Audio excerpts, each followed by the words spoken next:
Hey, I'm Donald Bell for Cool Tools, and today in this video I'm going to show you 3 different types of replacement tips for spray paint cans. If your cans get clogged or you just want more control over how you spray, I'm going to show you some options you can get on Amazon.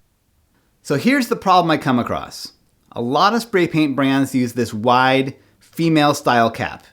When these get clogged, you can throw them in a jar of paint thinner overnight, but that doesn't help you in the moment.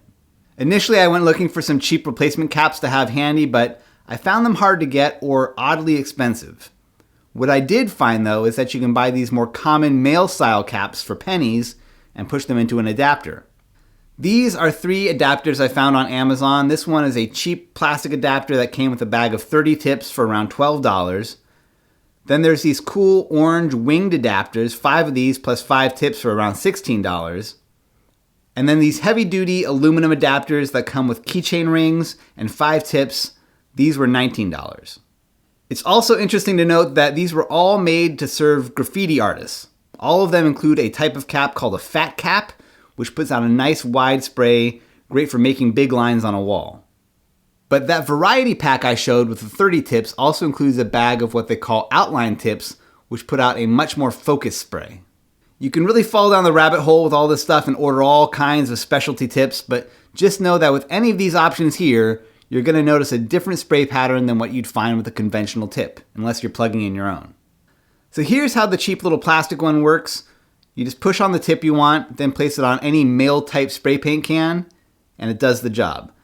I just found that this one was a little leaky for me. The seal between the cap and the adapter just wasn't as good as the others. By comparison, these orange caps seem to provide a better fit, plus they give you a different way to spray that you might find easier on your fingers. The orange color is also nice because you're less likely to leave it behind on a can when it's done. The same can't be said for these aluminum adapters. I love how these feel and they look great and they work great, but the first thing I do with these is paint them some obnoxiously bright color. Otherwise, you're going to forget these on an old can. So there you go. That's a look at 3 different types of spray paint nozzle adapters. While I'm talking spray paint though, let me show you one other cool tool here that I've been using a lot. This is Rust-Oleum's 2-in-1 Sandable Filler Primer. It's meant as a kind of lightweight Bondo paint for taking scratches out of cars, but is really popular in the 3D printing and prop making communities. When you want to smooth out the lines of a 3D print or the seams in something you've mocked up, this paint plus a few passes with sandpaper can help you get a smooth surface. Now, it's not cheap at $17 a can, but you can usually find it a little cheaper in stores. Just make sure to get the kind that says sandable. That's key.